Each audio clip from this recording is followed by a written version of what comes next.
στο τελευταίο κεφάλαιο της Αποκαλύψεως, που ξέρετε ότι το βιβλίο της Αποκαλύψεως δεν είναι παρά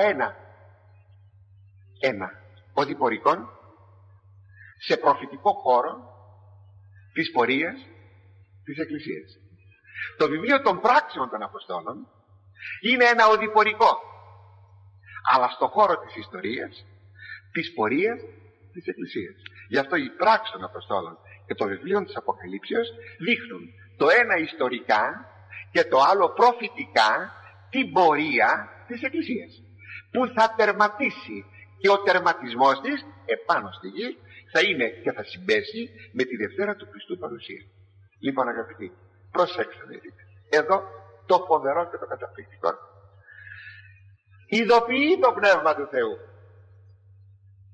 ότι ο πιστός οφείλει να αντιδιαστήλει τον εαυτόν του από τους απίστους. Γιατί να αντιδιαστήλει? Να ξεχωρίσει τον εαυτόν του από τους άλλους. Προσέξτε, γιατί αυτός ο ξεχωρισμός δεν είναι ακαδημαϊκός, είναι οδυνηρότατος, όπως ευθύς αμέσως θα σας το δείξω. Ακούστε τι λόγια λέγει. Είναι 3-4 χωρία πριν τελειώσει το τελευταίο κεφάλαιο του βιβλίου της Αγίας Γραφής, ολοκλήρου της Αγίας Γραφής. Ακούστε τι λέει. Ο αδικών αδικησά το έτη. Αυτός που αδικεί να αδικεί πιο πολύ. Σαν να του λέει ο Θεός, κάνεις 50 αδικίες την ημέρα, κάνεις 70, αύριο κάνεις 80 και μεθαύριο κάνεις 100. Ακούσατε τι λέει ο Θεός? Κάνεις αδικίες, κάνεις πιο πολλές. Παράξενο, Και ο ρυπαρός ρυπαρευτεί το έτη. Έτη θα πει ακόμη. Και εκείνος ο οποίος είναι ρυπαρός, δηλαδή ανώσιος, δηλαδή ασεβής, δηλαδή ανήθικος, δηλαδή βρωμιάρης, να γίνει πιο βρωμιάρης. Πας κάθε μέρα στην πορνεία, 2 φορές την ημέρα να πηγαίνεις, να γίνεις πιο ρυπαρός. Και ο δίκαιος, λέει ο λόγος του Θεού, να κάνει δικαιοσύνη ποιησά το έτη. Ο δίκαιος, αν κάνει 50 δικαιοσύνες, να τις κάνει 70. Και ο Άγιος αγιαστεί το έτη. Και εκείνος που αγιάζεται και γίνεται Άγιος, να γίνει ακόμη πιο Άγιος. Συνεπώς, ακόμη πιο βρώμικος ο βρώμικος, ο ασεβής, ακόμη πιο Άγιος ο ευσεβής. Πέστε μου, όταν πηγαίνει ο ένας από εδώ και ο άλλος πηγαίνει από εκεί, ο ένας δηλαδή απομακρύνεται από τον άλλον, η απόσταση είναι μεγαλώνει, δηλαδή ένα χάσμα. Θυμηθείτε ο Αβραάμ τι είπε στον πλούσιον, ο Αβραάμ στην παραβολή του πλουσίου και του Λαζάρου. Παιδί μου, του λέει, πώς να έρθουμε σε εσάς? Χάσμα μέγα εστήρητε. Υπάρχει χάσμα μεγάλο. Ούτε εσείς μπορείτε να έρθετε σε εμάς, ούτε εμείς σε εσάς. Αυτό θέλει να πει το χωρίο που σας διάβασα. Και είναι εσχατολογικό. Αναφέρεται στους πιστούς κατεξοχήν που θα ζουν στο τέλος της ιστορίας. Και πιστεύω έχετε αντιληφθεί ότι στα τελευταία της ιστορίας βρισκόμαστε. Μην το ξεχνάτε αυτό. Μην το ξεχνάτε. Συνεπώς, τι σημαίνει? Σημαίνει ότι ο πιστός πρέπει να δημιουργεί από πλευράς ποιότητος χάσμα μεταξύ του απίστου και του ρυπαρού. Δεν πρέπει να συγχρονίζεται, δεν πρέπει να είναι μαζί, αλλά πρέπει να χωρίσουν.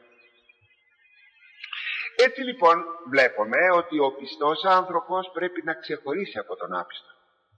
Ο Άγιος από τον ανώσιον, ο καθαρός από τον ρυπωμένο, των βρώμικων, των πνευματικά βρώμικων.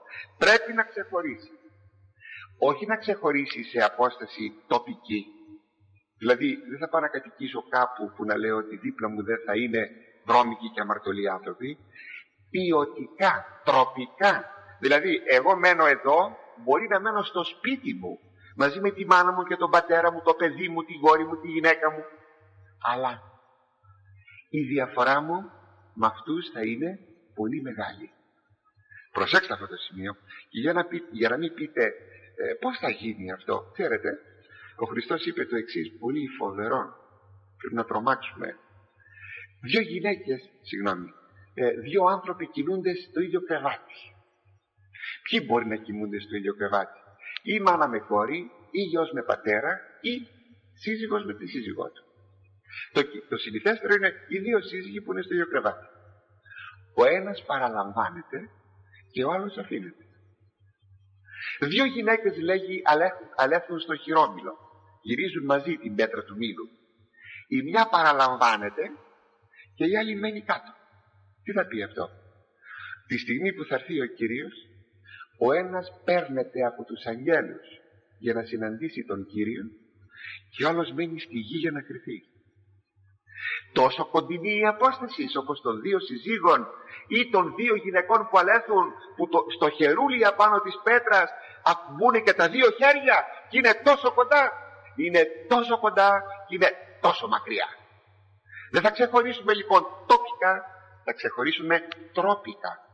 Αμαρτάνουν οι άλλοι, ας αμαρτάνουν. Τρέχουν σε φέστες αμαρτωλές και ειδωλατρικές, ας τρέχουν, εμείς δεν θα πάμε. Πηγαίνουν σε διασκεδάσεις αμαρτωλές, ας πηγαίνουν, εμείς δεν θα πάμε. Καταλάβατε πως θα ξεχωρίσουμε? Για να το δείτε αυτό, λέγει κάτι το οποίο είναι πολύ σπουδαίο. Λέει ο Θεός είναι στην Παλαιά Διαθήκη και το χρησιμοποιεί ο Απόστολος Παύλος και στην Καινή Διαθήκη. Είναι στη Δευτέρα επιστολή του προς Κορινθίους, στο 6ο κεφάλαιο. Εξέλθατε εκ μέσου αυτών και αφορίστητε, λέει ο Θεός, στο δικό του το λαό. Και ξέρετε ποιος είναι ο λαός ο δικός του? Οι πιστοί. Τι? Εξέλθατε εκ μέσου αυτών, βγείτε από ανάμεσά τους. Κάποτε χρειάζεται να γίνει και τοπικά, και θα γίνει στις ημέρες του Αντιχρίστου. Τοπικά. Οι πιστοί θα πάρουν τα βουνά και τοπικά θα γίνει. Τώρα γίνεται τοπικά. Εξέλθατε λοιπόν, βγείτε από ανάμεσά τους και αφορίστητε. Αφορίζω θα πει ξεχωρίζω. Στο δρόμο σου και στο δρόμο μου. Το ακούσατε αυτό? Σας λέει μια κυρία, ένας κυρίος, ξέρω εγώ, φιλικό πρόσωπο. Πάμε σε εκείνη τη διασκέδαση? Α, όχι, δεν πηγαίνω. Μα τι είσαι εσύ, καθυστερημένος άνθρωπος? Γιατί να μην έρθεις να πάμε να διασκεδάσουμε? Άκουσε. Αυτός είναι ο δρόμος μου. Πήγαινε λοιπόν εσύ στο δικό σου το δρόμο και εγώ στο δικό μου το δρόμο. Αυτό θα πει ο Άγιος να γίνει πιο Άγιος, ο ρυπαρός να γίνει πιο ρυπαρός. Πιστεύω το καταλάβατε αυτό, Και ακαθάρτου μία απτεστέ και καγωείς δέξω με ημάς. Τίποτε το ακάθαρτο δεν θα το αγγίξετε. Ποιο είναι το ακάθαρτο? Κάθε τι που είναι αμαρτωλό. Κάθε τι. Και εγώ τότε θα σας δεχτώ. Και επιμένω να σας λέγω, αυτά δεν ισχύουν για τους μεγάλους, ισχύουν και για την αγωγή των παιδιών. Όταν τα παιδιά σας θα σας πούν και θα σας παρακαλούν και θα επιμένουν και θα αντιστροφούν και θα αντιστέκονται και θα αντιδρούν, να πάνε σε ένα πάρτι, να πάνε σε μια αμαρτωλή διασκέδαση, να πάνε δεν ξέρω που να πάνε, θα πείτε παιδί μου όχι, μα μου όχι, παιδί μου όχι. Προσέξτε, θα ξεκινήσουμε από την νηπιακή ηλικία. Αν κάποτε το παιδί μεγαλώσει και συνηθίσει αυτό, τότε αναμφισβήτητα σώθηκε. Αν όμως επιμένει στη δυστροπία του και μεγαλώσει, είναι υπεύθυνος αυτός για τον εαυτό του. Και το αγόρι και το κορίτσι. Ακόμη, όταν ο Δαβίδ λέγει ότι Κύριε εκλέλει πενώσιος, σώσον με, θέλει να πει και κάτι άλλο, ότι έχει εκλείψει το καλό παράδειγμα. Σήμερα αυτό το βλέπετε, πολλές φορές μας ερωτάτε εμάς, τότε με ποιους να κάνουμε συντροφιά? Τα παιδιά σας μας λένε, ποιο να κάνω φίλο? Το αγόρι. Και ποια να κάνω φίλη, λέει το κορίτσι? Εκεί δυσκολευόμαστε να απαντήσουμε. Δηλαδή λείπει και το καλό παράδειγμα, διότι είναι γνωστό ότι το καλό παράδειγμα βοηθάει. Ενώ όταν δεν υπάρχει το καλό παράδειγμα, ο αγώνας γίνεται πολύ πολύ δύσκολος. Γι' αυτό λέγεται εξής ο Ιερός Χρυσόστομος: δύσκολον μεν αρετή και δυσκατόρθωτον και καθεαυτό.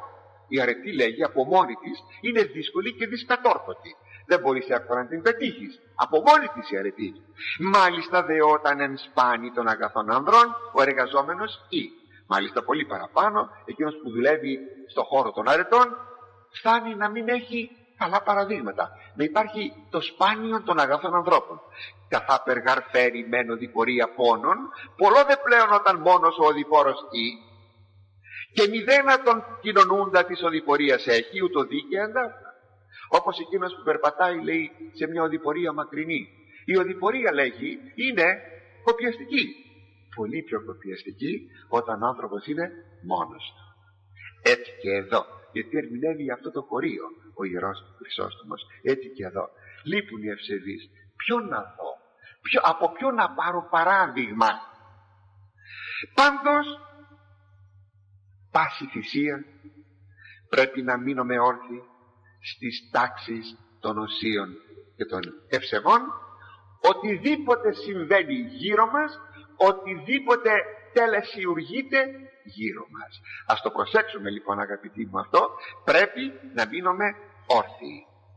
Είναι πάντως χαρακτηριστικό των ανθρώπων που έχασαν την οσιότητα, έχασαν δηλαδή την ευσέβεια, είναι αυτό που λέγει στη συνέχεια ο στίχος, ότι ολιγώθησαν αλήθειε από τον ιόν των ανθρώπων.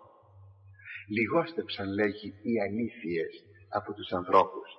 Από τη στιγμή, αγαπητοί, που ο άνθρωπος αποθεί, σπρώχνει, διώχνει το Θεό, από τη στιγμή εκείνη διώχνει και το ήθος, την ηθική, την ανθρωπιά.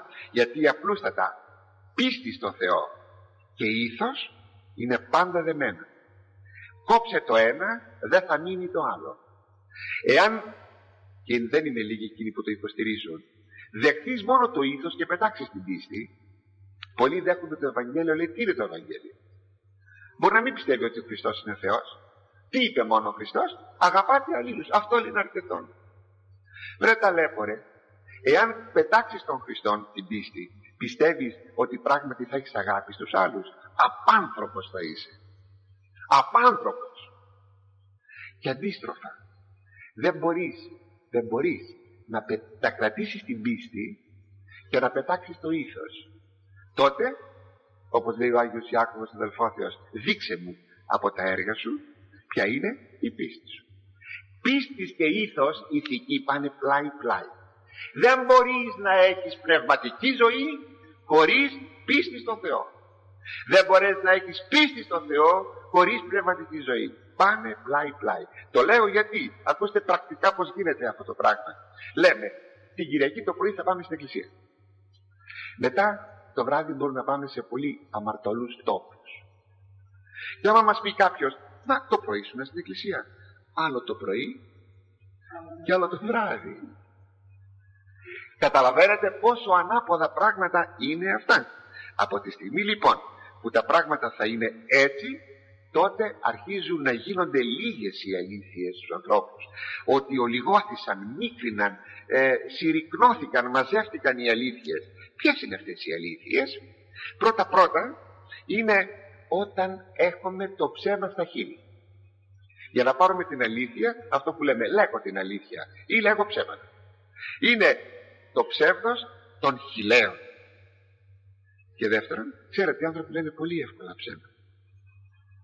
Και τα ψέματα, όταν απομακρύνεται ο Θεός, γίνονται περισσότερα και περισσότερα. Να βρείτε άνθρωπο που να λέγει την αλήθεια είναι πολύ σπάνιο. Ολιγώθησαν πράγματι, μίκριναν πράγματι οι αλήθειες στους ανθρώπους. Και το δεύτερον είναι η ψεύτικη ζωή των ανθρώπων. Όταν λέμε αλήθεια, αληθινός άνθρωπος σημαίνει σωστός. Όταν λέμε ψεύτικος άνθρωπος σημαίνει όχι σωστός. Όταν πηγαίνετε εσείς οι κυρίες στον έμπορα και να πάρετε ένα ύφασμα και το παίρνετε και λέτε, σας λέει ο έμπορος, είναι πολύ καλό αυτό το ύφασμα, εσείς το πιάνετε έτσι με τα δυο σας χέρια, το τρίβετε και λέτε ψεύτικο πράγμα είναι. Τι θα πει ψεύτικο? Το ύφασμα λέει ψέματα? Θα πεις κάρτο. Έτσι ψεύτικος άνθρωπος θα πεις κάρτος άνθρωπος. Όχι αυτός που λέει ψέματα, αλλά είναι σκάρτικη η ζωή του. Και γίνεται η ζωή σκάρτη όταν υπάρχει η αμαρτία. Όταν οι άνθρωποι αμαρτάνουν, ο άνθρωπος γίνεται ψεύτικος. Ο άνθρωπος που παίζει χαρτιά, που μεθάει, που πηγαίνει στην ανηθικότητα, που κτλ. Πέστε μου, άνθρωπος αυτός θα δυσκολευτεί να σου πει και το ψέμα και να σου κάνει και την απάτη? Ψεύτικος. Συνεπώς, όταν λέει ολιγώθησαν οι αλήθειες, σημαίνει ότι το ψεύδος επικρατεί και στα λόγια και στην πράξη, σε αυτή την ίδια τη ζωή.